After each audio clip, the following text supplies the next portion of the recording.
그러면 일단 말씀을 드리면 쉽게 제가 일단은 그림으로 나타낸 거예요. 그림으로 나타낸 건데 지금 보시면 불안정, 우리 영어로 스테이블이라고 하는 게 불안정한 거고 스테이블이라고 하는 게 안정된 거예요. 그러면 지금 여기서 보이는 참 지구에서 항상 보는 거하고 비슷하게 생겼죠? 방사선의 핵종을 지금 나타낸 겁니다. 핵을 나타낸 거예요.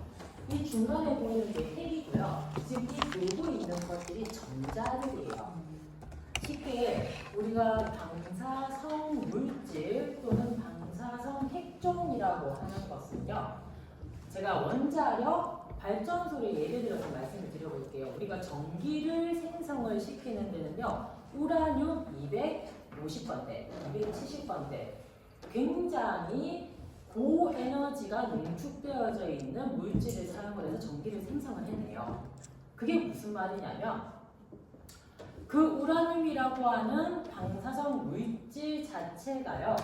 불안정한 상태에 있을 때에 얘네들이 가지고 있는 에너지를 방출을 시키게 되면은 결국 우리가 그 방출된 에너지를 모아가지고 실생활에서 사용되는 전기를 수집하는 형태로.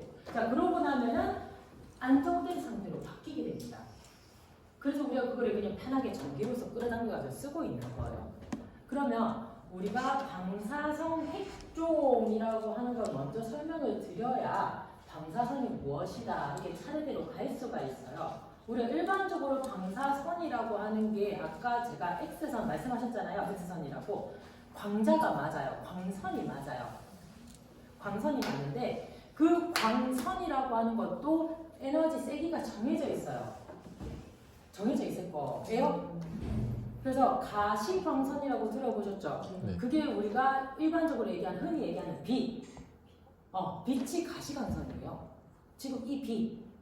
근데 이 빛의 에너지보다 조금 더 세워지게 되면은 여러분들이 아시는 뭐게 되죠? 네, 자외선이 되는 거예요. 그 에너지 때보다 더 세지게 되면은 앞으로 저희가 배울 X선이나 감마선이라고 하는 에너지가 높은 형태의 선으로 바뀌는 겁니다. 자, 그러면 제가 여기서 한 가지만 더 말씀을 드리고 넘어갈게요. 뭘 말하려고 하냐면 아까 광자, 빛이라고 하는 것은 눈에 보이지 않는 거라고 얘기를 했어요. 자, 그러면 우리가 일반적으로 얘기하는 이런 책이라든지 휴대폰이라든지 이런 것들은 입자의 형태로 구성이 되어져 있기 때문에 형태를 만들 수 있는 거죠. 그죠? 입자라고 하는 것은 질량을 가지고 있다라는 거예요. 맞죠? 무게도 가지고 있고 그 무게를 우리가 더 전문적인 용어로 표현을 하면 질량이 되는 거잖아요. 그럼 그 무게 가지고 형태를 만들 수도 있고 이렇게 가볍고 무겁고 이런 식으로 만들어낼 수 있는 건데 광자라고 하는 빛은요. 질량이 없습니다. 질량이 전혀 없어요. 그냥 우리가 얘기하는 파의 형태를 가지고 있는 겁니다. 파. 자, 파라고 하면 여러분들 초음파 들어보셨을 거예요. 맞죠? 병원에 가면 초음파 장치 가지고 이렇게 스캔을 하잖아요. 맞죠? 이렇게 피부에 대고 보잖아요. 근육이라고 하든지 아니면 복부라고 하든지 이런 부분을 보는데 초음파도 말 그대로 파의 형태이기 때문에 파 웨이브 산이 있고 밑에 마루가 있고 굴곡을 가진 이런 형태로 지나가기 때문에 입자가 없습니다. 말 그대로 질량이 없다라고 표현돼요. X선이나 감마선도 질량이 없습니다. 질량이라고 하는 게 없어요. 그러면 그 질량이라고 하는 것은 어떨 때 사용을 하느냐? 방사성 핵이라고 하는 핵 물질에 해당해서만 우리가 질량이 있다, 없다 이런 식으로 표현하는 거예요. 일반적으로 얘기하는 다시 한번 말씀드릴게요. 일반적으로 얘기하는 파의 형태인 이런 가시광선이라든지 X선, 감마선은 질량이 전혀 없는 빛이 아주 강한 아주 센 빛의 형태이다. 똑같은 거다. 라고 생각을 하시고 그것만 기억을 하시면 돼요. 그러고 나면 제가 차례대로 설명을 드릴 겁니다. 알겠죠? 앞으로 가시광선 X선, 감마선, 자외선, 적외선 다 마찬가지예요. 여러분들이 아시고 있는 이런 선들은 전부 다 질량이 없어요. 파의 세기에 따라서 그 에너지가 낮고 에너지가 높은 거에 따라서 바뀌는 것이지 질량이 있고 그런 형태가 아니라고요. 자, 그러면 여기서 얘기하는 방사선 핵종이라고 하는 것은 이런 핵은 질량을 가지고 있습니다. 그게 무슨 말이냐면 아까 제가 우라늄이라고 하는 핵종을 얘기를 했죠. 원자력 발전소에 사용하는 핵이요. 우라늄의 기호는 U라고 씁니다. 그러면 이 U에 해당하는 게 아까 제가 235번이 될 수도 있고요. 234번이 될 수도 있고 이 위에 있는 형태는 다 달라질 수 있어요. 지금 여기서 적혀져 있는 이 숫자가 질량이에요. 이게 질량이에요. 그러면 이렇게가 알루미늄입니다. 우리가 기호를 쓸 때. 알루미늄이라고 하는 거 여러분들 아시죠? 은색 반짝반짝한 알루미늄. 알루미늄도 질량을 가지고 있죠. 왜? 형태를 만들어낼 수가 있잖아요. 맞죠? 그 다음에 C라고 하는 부분도 있어요. 얘는 탄소를 줄인, 카본을 줄인 기호예요. 이 카본은 12번도 있고요. 14번도 있고 참 많아요. 그럼 이 12, 14라고 하는 게 결국 이 카본의 무게, 질량을 얘기하는 겁니다. 그래서 앞으로 어떤 이런 기호가 나왔을 때 모르실 수도 있어요. 당연한 거예요. 그거는 너무 오래됐거나 아니면은 안 봤거나 둘 중에서 하나이기 때문에 모를 수도 있어. 그러니까 이건 제가 정확하게 다 알려드릴 건데요. 이런 기호들한테 붙는 이런 숫자 위에 이쪽에 붙을 수도 있고요. 아니면 이쪽에 붙을 수도 있어요. 그거는 위치가 아무 상관이 없어요. 이 기호의 위쪽에 붙는 게 앞으로는 질량을 얘기를 하는 거더라. 자, 이거 알고 넘어가실게요. 이것만 기억을 하실게요. 그럼 아까 제가 뭐라고 했죠? 파라고 하는 것은 없다고 했죠. 그럼 제가 예를 들어서 X라고 해놨어요. 우리 X선 또는 감마선을 이렇게 씁니다. X 감마선을 이렇게 써요. 여기 질량이 없어야 되는 거예요. 그냥 선이죠. 아시죠? 자, 그러면 혹시 중성자라고 들어보셨을까요? 네, 중성자의 기호는 이렇게 써요. N이라고 써요. 그냥 뉴트론을 줄인 날짜를 N이라고 하는데요. 중성자는요, 1의 질량을 가질 수도 있고요, 2의 질량을 가질 수도 있어요. 그거는 나중에 제가 알려드릴게요. 중성자라고 하는 것은 우리가 일반적으로 얘기를 할 때 정기적으로 아무런 성질을 띠지 않는 질량만 가진 물질을 중성자라고 해요.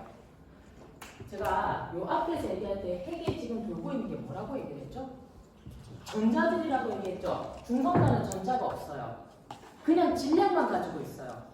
정기적으로 중성의 형태를 가지고 있는 것을 우리가 중성자라고 얘기합니다. 일반적인 핵종에는 이렇게 전자들이 돌고 있어요. 계속적으로. 계속 우리가 알고 있는 지구에서 도는 것처럼 똑같이 돌고 있어요. 핵 주변으로 해서. 그러면은 얘가 계속 돌고 있다가 이 주변에 자유전자들이 모여있는 경우가 있어요. 그럼 이 전자들이 이 돌고 있는 궤도에 진입을 할 수도 있고요. 이 궤도에서 벗어날 수도 있어요.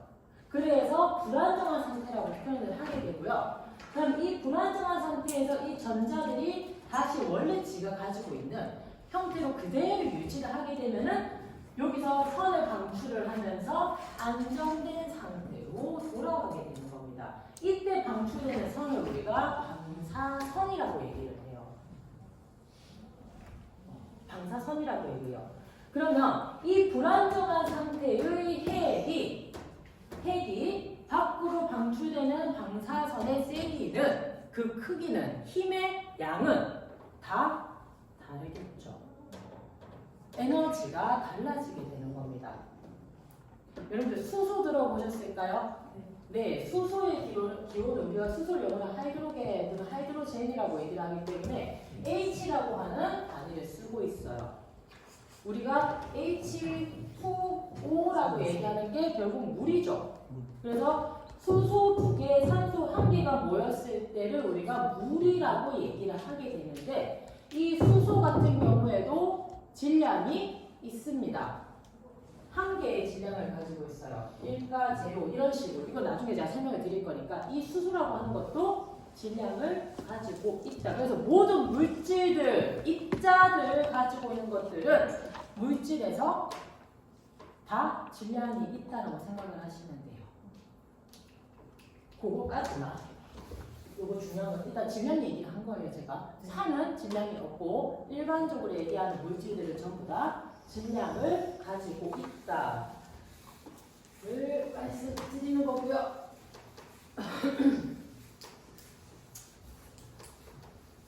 방사선이라고 하는 것은 다시 요약을 할게요. 정의를 얘기를 하는 게 아니에요. 그냥 제가 풀어서 말씀을 드리는 거예요. 정의는 다시 말씀을 드릴 거예요.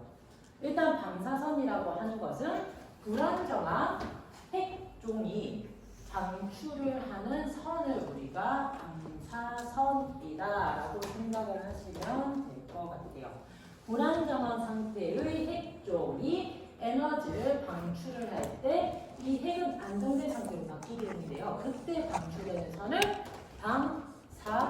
방사선이다 표현을 하는 거죠.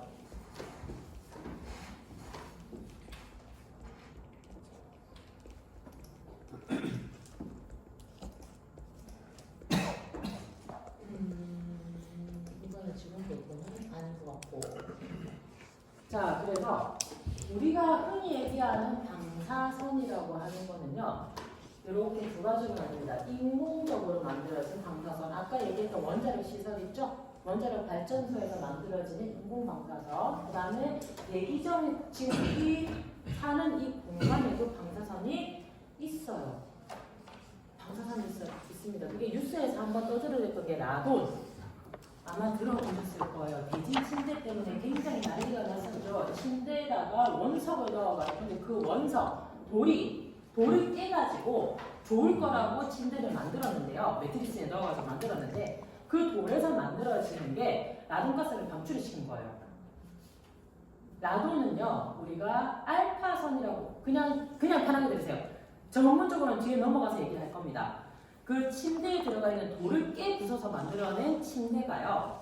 그 원석이 가지고 있는 물질이 알파선이라고 하는 물질인데요. 이 알파선이라고 하는 게 얼마나 무섭냐면요. 핵이에요. 헬륨 핵이라고 표현을 합니다. 헬륨은 이렇게 적어내요. 헬륨의 기호를 He라고 얘기를 하고요. 4개의 질량을 가진 헬륨, 핵이다라고 얘기를 해요. 핵이라고 하는 거 일반적으로 우리가 질량이 있는 거잖아요. 아까 제가 말씀드렸잖아요. 판은 없다라고 했지만 얘는 질량을 가지고 있어요. 근데 얘가 가지고 있는 헬륨의 원소가 알파선이라고 하는 방사선을 계속적으로 방출을 시키는 거예요. 근데 그 알파선이요. 눈에 보이지 않을 거 아니에요. 아까 제가 선이라고 하는 것은 눈에 보이지 않는 거라고 했죠. 이 알파라고 하는 것은 질량도 가지고 있는데 눈에 보이지 않는 선이에요. X선 감마선은 가시광선 때 에너지가 굉장히 높은 영역이라고 했지만 이 알파라고 하는 것은 질량을 가지고 있으면서도 방사선을 내뿜는 물질입니다. 자, 근데 질량을 가지고 있어요. 근데 얘가 가지고 있는 핵이 우리가 숨을 쉴 때마다 호흡기 안으로 들어가는 거예요. 호흡기 안으로 들어가요. 자, 그러면 호흡기 안으로 들어가면 쌓이는 데가 어디일까요? 폐. 맞아요. 폐예요. 근데 이 핵종이라고 하는 이 알파선이 폐에 들어가게 되면요. 빠져나올 수 있을까요? 빠져나올 수 없을까요? 못 빠져나와요. 나중에 생리학 시간, 해부학 시간에 배우실 건데요. 폐에는요. 우리가 그냥 사진을 찍었을 때는 공간이 있고 까만색깔 공간이 있고 그 안에 기관지가 있고 그 기관지만 딱 보일 거예요. X선 사진을 찍으면.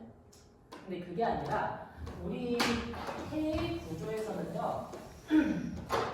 제가 이렇게 하나만 그냥 그릴게요. 그러면 이 기관지가 이렇게 있을 거고요. 우리 엑스레이 사진을 찍게 되면 그냥 이렇게 기관지들 뼈대 비슷하게 보이는 이런 선들만 있을 겁니다. 맞죠? 근데 얘를 더 자세하게 뜯어보면요. 생물학적으로 뜯어보게 되면은 여기에 페포라고 하는 꽈리들이 이렇게 모여져 있어요. 호파꽈리라고 얘기를 합니다. 그게 뭐냐면 동맥, 정맥은 들어보셨죠? 네, 동정맥. 우리 흐르는 피가 흘러 들어가고 빠져나가고 동정맥에 해당하는 미세 관들이 이 폐포라고 하는 것에서 산소 교환을 일으키게 돼요. 산소 교환. 그러면 이 폐포에서 산소 교환이 일어나지 않으면은 폐가 썩어 들어가게 되죠. 근데 우리가 일반적으로 썩어 들어간다라고 하는 것보다는 석회화가 된다라고 합니다. 딱딱해지게 돼요. 우리 폐암에 걸리게 되면은 폐암 걸리시는 분들 보면 폐가 딱딱해져서 이 부분을 절제를 하거나 아니면 방사선 치료를 하거나 그런 식으로 하게 되는데요. 얘가 역할을 못하게 되면 딱딱하게 변하는 거예요. 그러면 아까 얘기했던 이런 알파선이요. 이 호흡기를 따라서 여기로 들어오게 되면 이 폐포에 침착이 되게 됩니다. 쌓이게 돼요. 그러면 방사선 물질이 숨을 쉴 때마다 이 폐포에서 계속 방출이 된다고 생각을 하시면 돼요. 그러면 이 폐가 망가지게 되겠죠. 그래서 이 입자가 들어간 게 굉장히 미세한 입자가 들어가 버리기 때문에 다시 빠져나올 수가 없어요. 그냥 그대로 폐에 눌려져 있는 거예요. 그래서 대진침대가 난리가 났던 게 그것 때문이죠. 폐로 그 기관지를 통해서 들어가 버리게 되면 빠져나올 수가 없게 되는데 방사선으로 피폭이 되고 그다음에 폐가 망가져 버리게 되고 그때 방출했던 물질이 이런 알파선이라고 하는 아주 무서운 방사선 핵종이 들어가게 되는 겁니다. 자, 그러면 이런 알파선은 어디서 방출이 되느냐? 우리 자연환경 방사선 속에서요. 지하실, 콘크리트 건물, 반지하, 동굴, 광산, 지각 안쪽에 들어가 있는 부분에서 굉장히 많은 비중을 차지하고 있어요. 그래서 지하실에 들어가지 마라 라는 얘기라고 동굴에 들어가지 마라 라는 얘기라고 아무리 순환을 시켜도요. 이 알파선이라고 하는 물질은 기체의 상태로 질량을 가지고 있는데 기체의 상태로 떠돌아다니기 때문에 호흡만 하면은 그냥 쏙 들어가 버려요. 빠져나올 수가 없어. 계속 쌓이는 거예요. 그래서 폐광산, 지금 광산이 폐광산이 많잖아요. 그 예전에 광부들은 폐암에 굉장히 많이 걸렸어서 이거를 착용을 해도 이미 안에 동굴 안에서 일을 하기 때문에 그 분진이 들어가서 문제가 되는 것도 있지만 폐의 알파선이 침착이 돼가지고 폐가 망가지는 겁니다. 석회화되는 거예요. 그래서 이런 자연 환경 방사선 속에서 가장 많은 비중을 차지하고 있는 게 알파선을 가지고 있는 라돈입니다. 라돈의 기호가 이 Rn이라고 표현이 돼요. 얘를 라돈이라고 얘기를 하고요. 나중에 교재에 들어가게 되면 라듐이라고 하는 게 보일 건데요. 라듐, 지금 그냥 보세요.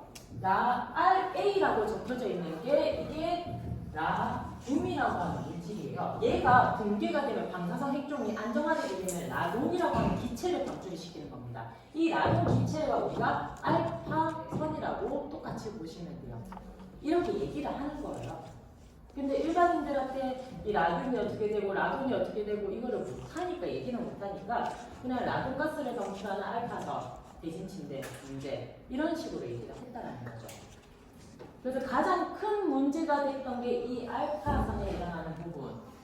자, 그래서 우리가 이렇게 대기 중에서 숨을 쉬고 있는데에도 존재하는 방사선을 자연환경 방사선이라고 얘기를 하고요. 지금 이 PT에는 2.94mS부터 연이라고, 이 mS라고 하는 건 단위예요. 아까 세게 얘기했었죠?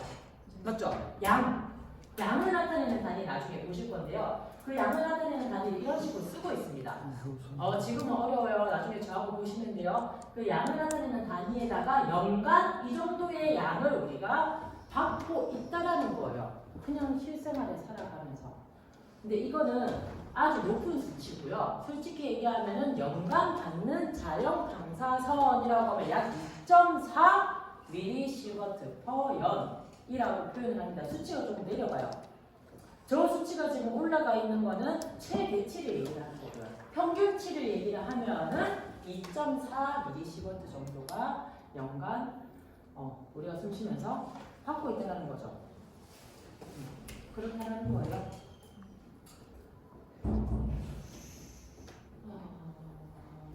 그러고 얘기를 하려 했는데 그 우리 지각 중에서 배추, 시금치, 당근 다 방사성 물질을 가지고 있습니다. 근데 그게 인체에 유해한 게 아니에요. 그런 것들을 다 섭취를 했을 때 우리가 평균치를 낸 수치가 이거예요. 왜 지각에서 뽑잖아요. 당근 땅에서 나잖아요. 시금치 땅에서 나잖아요. 배추 땅에서 나잖아요. 그죠? 그런 물질 속에도 방사선이 포함이 돼 있다는 얘기죠. 자, 그러면 여기서 자연적으로 받는 이 방사성 에너지는요, 인위적으로 만들어지는 이 방사선 에너지를 포함을 할까요? 아니요. 안 합니다. 그래서 우리가 의료에서 병원 갔을 때 촬영하는 방사선이라든지 내가 아파가지고 뭔가를 촬영해야 될 것 같은 이 자연 방사선 선량에는 들어가지 않습니다. 그거는 또 따로 별도예요. 그래서 저거만큼은 무조건 그냥 실생활에서 받고 있는 선량이구나 라고 하는 것 정도만 보시면 될 것 같아요. 그래서 계획 쪽에서 자연방사선 쪽에서 보게 되면 우리가 대기 중에서 받는 게 제일 많죠. 라돈의 기호입니다. 라돈. 그래서 호흡할 때 이 정도의 양, 아까 우리 최대치가 2.94였는데 그 중에서 1.34 절반 이상이 지금 라돈 가스에 노출되어 있는 거예요. 그리고 이 칼륨, 우리 K40은 칼륨을 얘기를 하죠. 칼슘은 CA라고 표현을 하고요. K는 칼륨입니다. 얘가 가장 많이 들어가 있는 게 시금치에 해당하는 원소고요. 그 다음에 I라고 하는 거예요. 이거는 I. 우리 갑상선에 문제가 생기게 되면 갑상선 기능 한증증 또는 기능 저하증 두 가지로 나뉘게 되죠. 그죠? 근데 갑상선 기능 저하증의 경우에는 요오드 섭취를 하세요라고 얘기를 할 거예요. 다시마, 미역. 들어보셨을까요?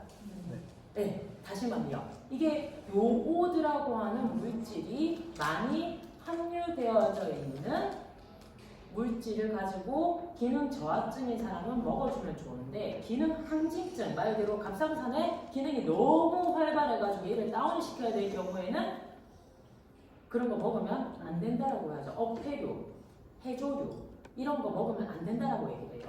그때 많이 들어가는 아까 제가 요오드라고 얘기했죠. 그 요오드의 기호가 알가인이라고 하는 I의 기호입니다. 우리 한글로 그냥 요오드라고 얘기를 하고요. 그 보라 색깔 물질, 그게 요오드예요. 근데 그거를 영어로 하게 되면은 아이오다인이라고 하고 기호로서 131번 I라고 표현을 하는 겁니다. 그래서 얘가 가지고 있는 물질에 가장 많이 들어가 있는 게 아까 얘기했던 다시마, 미역에 해당하는 거. 이 K40이라고 하는 이 원소가 들어가 있는 물질은 시금치가 대표적이다라고 얘기를 하는 거죠. 그 다음에 지각에서 보시면은 지금 아까 제가 우라늄 얘기했었죠. 맞죠? 우라늄은 방사성 핵종 시설에서 전기를 생성을 해낼 때 만들어낼 수 있는 핵종이라고 얘기를 했어요. 그거는 인공적인 핵입니다. 그러면 자연 중에서도 우리 밟고 있는 콘크리트라든지 땅이라든지 흙이라든지 이런 데 포함되어 있는 자연 우라늄 원소도 있어요. 그 대표적인 게 238번. 참 숫자가 많아요. 근데 이거 외우라는 게 아니에요. 자연 중에도 우라늄이라고 하는 원소가 있구나 라고 하는 것 정도만 그냥 보시면 돼요. 이거 외울 필요 전혀 없어요. 자, 그다음 이 TH라고 하는 것은 240 이게 뭐라고 했죠? 질량이에요. 질량이에요. 자, 이 TH라고 하는 것은 우리가 토륨이라고 얘기를 합니다. 토륨. 토티그, 토륨이라고 얘기를 해요. 이거 가지고 보석도 만들어요. 광석이에요, 광석. 돌이에요, 그냥. 이 TH라고 하는 광물을 이용을 하면, 광물, 그래서 지각에 포함되어 있죠. 보석도 만들어야 돼요. 돌 가지고. 그 다음에 우주선이라고 하는 게 보이실 겁니다. 우리 지구의 대기권을 벗어나게 되면은 성층권 대기권 벗어나게 되면 우주로 가게 되죠? 그죠? 산소가 없어지게 되죠? 그죠? 그래서 그거 우리가 우주 방사선이라고 얘기를 하는데요. 그 우주 방사선의 대표적인 게 14번 C, 질량 14를 가진 탄소를 나타낸 기호가 C입니다. 탄소. 탄소 아까 제가 카본이라고 얘기를 했어요. 카본은 많이 들어보셨을 거예요. 탄소도 우리 대기 중에 이산화탄소, 뭐 질소 얘기했었잖아요. 이산화탄소가 산소가 두 개가 있는 탄소예요. 그걸 우리가 이산화탄소라고 얘기를 하는데 저런 C에 이산화탄소 기호가 굳이 기호를 제가 알려드릴 필요는 없을 거고 이산화탄소가 우리가 대기 중에 많아지게 되면은 무슨 농도가 높아지게 되죠? 일산화탄소 아니에요. 일산화탄소는 아니야. 이산화탄소가 대기 중에서 높아지게 되면은 뭐가 파괴가 되게 되죠? 오존층. 들어보셨을 거예요. 오존의 농도가 높아지게 됩니다. 일산화탄소 아니에요. 이산화탄소예요. 이산화탄소의 배출량이 많아지게 되면 오존층 자체가 점점 녹아내려가지고 파괴가 되게 되죠? 맞죠? 그래서 이산화탄소의 배출량을 줄여야 된다고 얘기를 하잖아요. 우주에서 들어오는 선이 강해지게 되면은 우리가 이 지각에 있을 때, 사람들이 있을 때 방사선을 더 많이 받을 수밖에 없습니다. 당연한 거죠? 왜? 그 층이 파괴가 돼버리게 되는 거예요. 맞죠? 그래서 이산화탄소의 농도가 높아지면 안 돼요. 그러면 방사선을 더 많이 받게 돼요. 비례해서 같이 올라갑니다. 그래서 탄소 14번에 해당하는 게 우주선이라고 하는 거. 그러면 제가 한 가지만 더 말씀을 드릴게요. 여기서 일반적으로 우리가 사용하는 카본이라고 하는 거는 12번 탄소를 사용을 하고 있어요. 아까 14번도 있고 우라늄도 아까 인위적으로 만드는 거 235번 이런 식으로 얘기를 했잖아요. 쟤는 자연 쪽에 존재하는 질량이잖아요. 얘는 우리 지금 살아가는데 가장 많이 존재하고 있는 12번 탄소. 이거 우리가 일반적인 카본이라고 하죠. 얘는 굉장히 안정된 원소예요. 방사선을 거의 방출하지 않아요. 그렇기 때문에 카본을 이용을 해가지고 물건을 만들어내는 겁니다. 뭐 탄소 섬유 들어보셨을 거예요, 뉴스에서. 그게 이 C라고 하는 C12번을 이용을 해서 섬유를 뽑아낸 겁니다. 그거는 방사선이 방출되지 않아요. 안정되어 있기 때문에. 근데 14번에 해당하는 저 탄소는 우주에서 들어오는 선이기 때문에 위험해요. 그래서 이 질량 값에 따라서도 방사선의 세기가 달라지게 돼요. 왜? 원자의 핵이 존재하는 주변의 전자의 배열들이 바뀌어버리기 때문에 이 전자의 배열 때문에 방출되는 선들이 아까 제가 방사선이라고 얘기를 했었잖아요. 그게 불안정해지면 자꾸 선이 나오는 거예요. 그 전자들이 딱 박혀 있어야 되는데 그 자리에. 그렇게 전자들이 박혀 있으면 이렇게 탄소 12번처럼 안정된 형태를 이루고 있다는 얘기죠.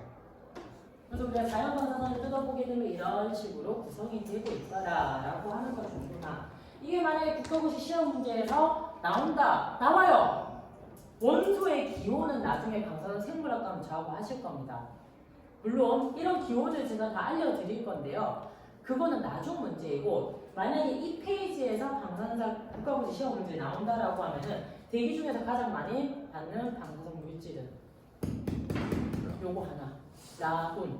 라돈이 방출하는 선은 아까 얘기했던 알파선. 그게 시험 문제로 나와요. 그런 식으로 문제가 나옵니다. 요게 뭐 어떻게 돼요? 몇 프로고 이게 문제가 아니라요. 대기 중에서 가장 많이 받고 있는 방사선은 라돈이더라. 자연 방사선에서 가장 많은 비중을 차지하고 있는 것. 그 정도가 답니다. 제가 외우라고 하는 건 확실하게 외우라고 말씀을 드릴 건데요. 그냥 설명만 들으세요라고 얘기를 하는 건 설명만 들으시면 돼요. 그리고 아까 제가 자연 방사선의 수치 이거 얘기했었잖아요. 이거는 최대치고요. 모든 책에는 2.4에서 2.5라고 하는 수치로 기록이 되어져 있을 거예요. 이것도 시험 문제에 나오는 것 중에서 하나입니다. 방사선 안전 관리학에서요. 참 많이 과목들이 엄청 많은데요. 그것도 저하고 수업을 하실 거예요. 관리학고요. 할 건데 여기서 만약에 문제가 나온다라고 하면은 이게 문제로 나와요. 2.4에서 2.5. 이건 최대치기 그리고 보시면 안 되고요. 2.4에서 2.5mS가 우리가 자연 중에서 받는 대기 혈량이다 라고 하는 거 시험 문제 하나. 아까 뒷페이지 넘어갔을 때 가장 많은 비중을 차지하고 있는 것은 라돈. 끝. 그렇게 하면 두 문제를 맞추실 겁니다. 국가고시 문제에서. 안 어려워요. 전혀 안 어려워요.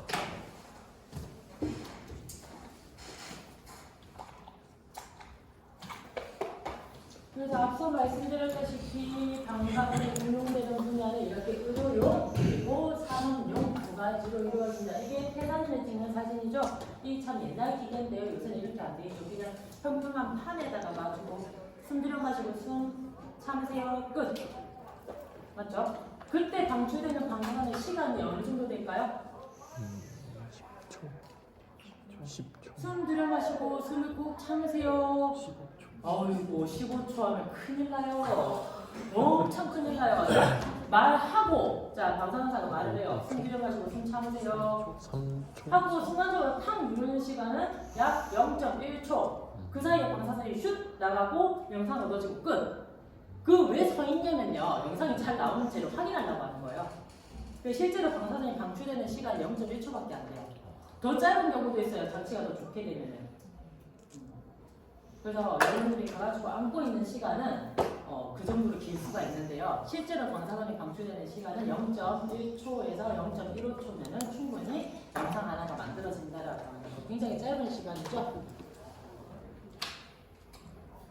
그 다음에 아까 제가 처음에 말씀드렸다시피 산업체에서 많이 사용을 한다는 커피, 맥주 등과 같은 멸균 작용을 이용을 할 때 주로 쓰고 있다라고 하는 거. 그 다음에 저거 캔도 마찬가지예요. 이게 우리 식품조사라고 되어져 있잖아요.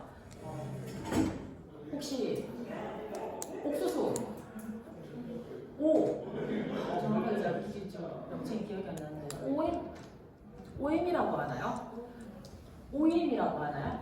그 자연 발화 말고요. 인공적으로 발화시켜가지고 방사선. 예, 그 푸드요. 그게 위험하다라고 하는 게 이 식품 조사에서 대량의 감마선이 조사를 시켜가지고 발화를 시켜요. 인위적으로 발화를 시키는 거예요. 왜냐하면 방사선을 사용을 하게 되면요. 우리가 눈에 보이지는 않지만 굉장히 큰 열이 발생을 합니다. 열이라고 하는 게 발생을 해요. 왜? 에너지를 가지고 있잖아요. 우리 전기를 사용을 하게 되면 콘센트 주변에 만졌을 때 어떻게 돼요? 피부 주변이 뜨겁죠? 마찬가지입니다. 방사선도 엄청나게 강한 열을 내뿜고 있어요. 열을 내뿜어요. 그러면 그 열을 이용을 해가지고 식품을 인위적으로, 인공적으로 발화시키는 거예요. 그러면 우리가 그게 생물학적으로 어떤 문제가 생길지 모른다는 거죠. 그 유전자 변이 식품이라고 얘기를 하죠. 맞죠? 자, 그리고 공항 검색 때는 다들 가보셨을 거예요. 제주도는 가봤을 거니까요. 그죠? 자, 공항을 이용을 하게 되면은 자, 이렇게 합니다. 그냥 들어오세요라고 얘기하죠. 그죠? 요만한 이게 들어가게 되면은 쇠붙이 있거나 뭐 있거나 하면은 잠깐 서 계세요 하고 다시 이렇게 스캔을 하잖아요. 그게 전부 다 수험을 검색돼서 X선 다 통과하고 보인다는 거죠. 그 옆에 있는 사람이. 자, 그래서 금붙이 들고 들어오거나 마약 들고 들어오면 다 걸려요. 왜? 엑스레이라고 하는 것은요. 전문적으로 얘기를 하면은 각각의 원자가 가지고 있는 질량값들이 아까 다르다라고 얘기를 했었잖아요. 그것마다 영상이 다르게 나타나요. 그러면 금 같은 경우에는 우리가 원소의 기호를 AU라고 씁니다. 금을. 근데 이 금이 가지고 있는 질량값이 아마 200 정확하게 제가 기억이 안 나는데 200번대 가까이 될 거예요. 그래서 원자번호라고 이거 나중에 설명해야 되는 거고 이 질량이 굉장히 큽니다. 그 말은 우리가 들고 들어갔을 때 사람은 뼈하고 이거고 다 그냥 들어갈 거 아니에요. 근데 갑자기 환하게 하얀 색깔로 비춰지는 게 있을 건데 그게 금이에요. 그래서 다 걸리는 거예요. 그렇게 농도 차이가 음영 차이가 발생을 하는 이유가 얘가 가지고 있는 질량값들이 다 다르기 때문에 그것마다 정해져 있습니다. 그래서 함부로 마약도 마찬가지예요. 전부 티가 나는 게 원소의 질량이 다르기 때문에 그게 엑스레이상에서 다 티가 난다라고 하는 거. 있네요. 방사선 조사를 했을 때 열이 발생을 하니까 이렇게 인위적으로 발육을 시켜가지고 발화를 시켜버리는 거죠. 저렇게 하면 유용하게 쓸 수는 있죠. 인체 내에 들어왔을 때 어떤 문제가 생기는지가 그게 밝혀지지가 않았으니 문제가 되는 거죠. 자, 그리고 여러분들 멸균 거즈라고 들어보셨을 거예요. 병원 가면은 코 떼가지고 하잖아요. 또 우리 수술 도구들이요 굉장히 비싸요. 맞죠? 그래서 고온의 열 처리로 가지고 재사용을 할 수 있는 수술 도구가 있고요. 그걸로 안 되는 경우가 있어요. 열 처리로 안 되는 경우. 그럴 경우에는 방사선 조사를 통해서 멸균시킨 것을 다시 포장을 해가지고 재사용을 하기도 합니다. 그래서 재사용할 수 있는 도구들, 할 수 없는 도구들 이렇게 두 가지로 나뉜다라는 거죠. 우리 주사기에 있는 바늘에 재사용 안 돼요. 그죠? 근데 호수라고 하든지 삭발하는 호수라고 하든지 아니면 우리 스텐트 나중에 방사선 분야에서 혈관 조영수라면 배우실 건데요. 스텐트라고 하는 게 있어요. 그 스텐트 같은 경우에는 재사용이 가능한 것들이 있습니다. 그런 거는 이렇게 방사선 가지고 멸균 처리를 하고 난 다음에 다시 사용을 할 수 있게끔 만든다라는 얘기죠.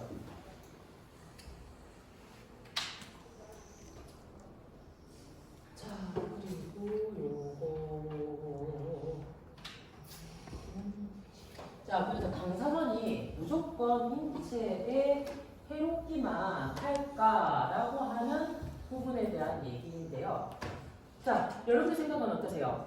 방사선이 인체에 무조건 해롭기만 할까요?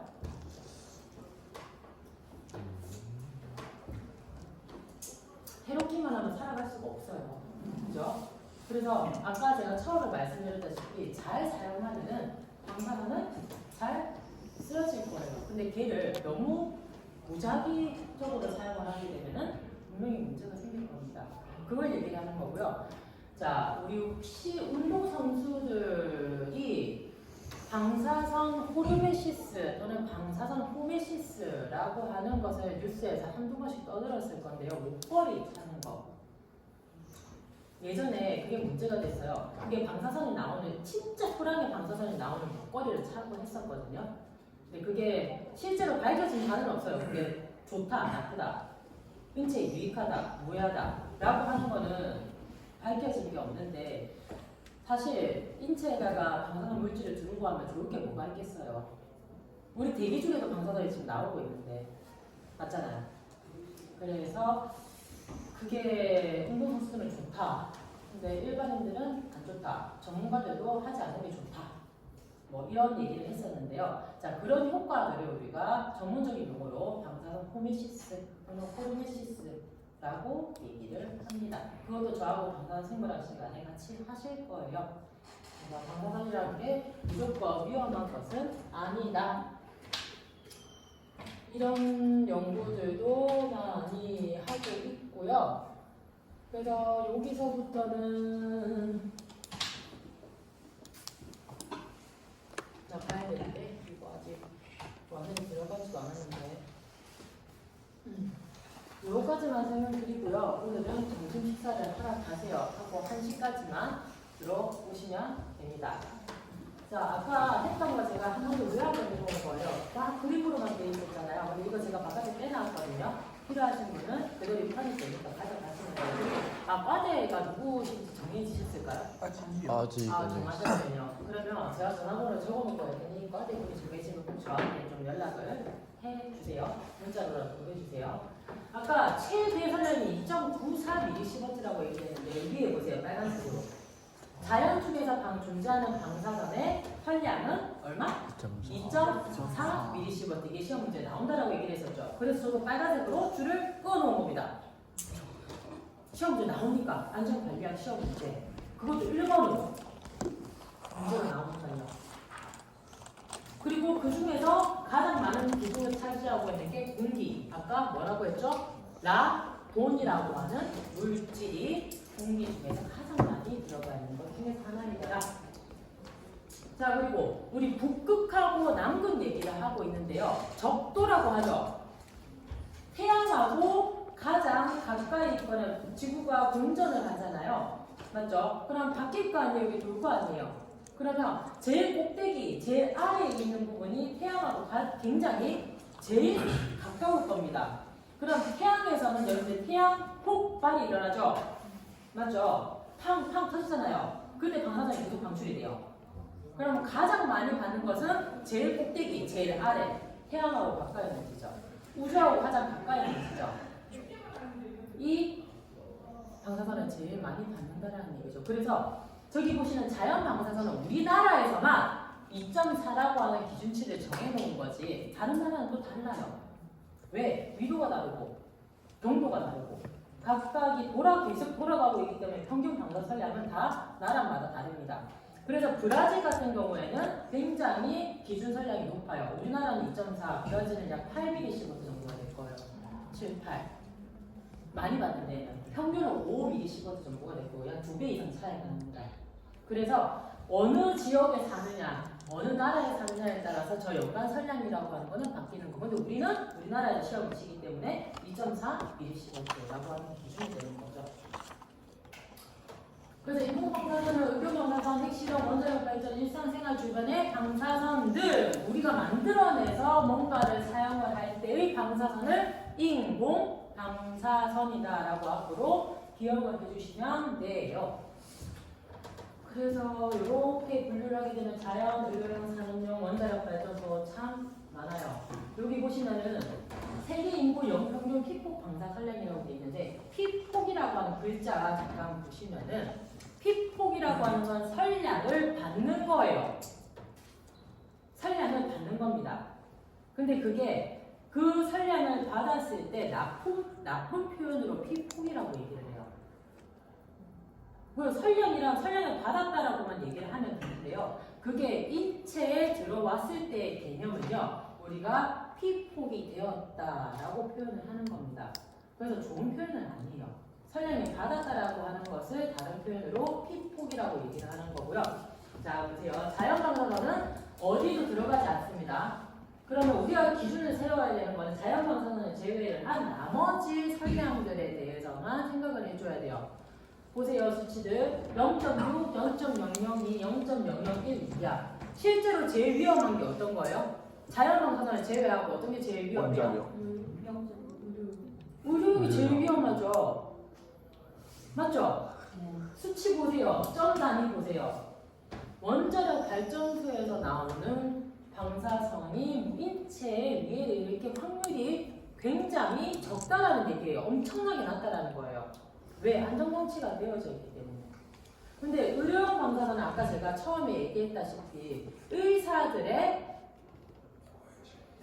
진료의 행위에 따라서 선량을 받을 수 있는 조건이 달라지게 돼요. 어떤 의사는 손 하나, 어떤 의사는 전부 다. 그렇기 때문에 의료용 방사선에서 사람이 받을 수 있는 선량이 높을 수밖에 없는 거고요. 원자력 발전소에서는 차폐라고 하는 계속 물질들을 막고 또 막고 안전장치들이 엄청나게 고도화되어져 있기 때문에 실제로 사람이 일반인들이 외부에서 받을 수 있는 선량은 아주 극미량이라는 얘기죠. 누출이 됐을 때, 사고가 일어났을 때 문제가 달라지지만 그거 외적으로는 거의 나오지 않는다. 아예 발생하지 않는다라고 보시면 돼요. 발전소에서는. 그래서 사람들이 잘못 알고 있는 거죠. 원자력 발전소 주변에 그냥 일반인들이 살면 되는 건데 그게 사고가 났을 때 문제가 되는 거니까. 근데 그 주변에 사는 것 자체가 위험하다라고 하는 것은 옳지 않은 얘기라는 거죠. 그래요. 그래서 나머지 것들은 점심 드시고 오셔가지고 오늘 PT 여기서부터 나머지 보실게요. 알겠죠? 네.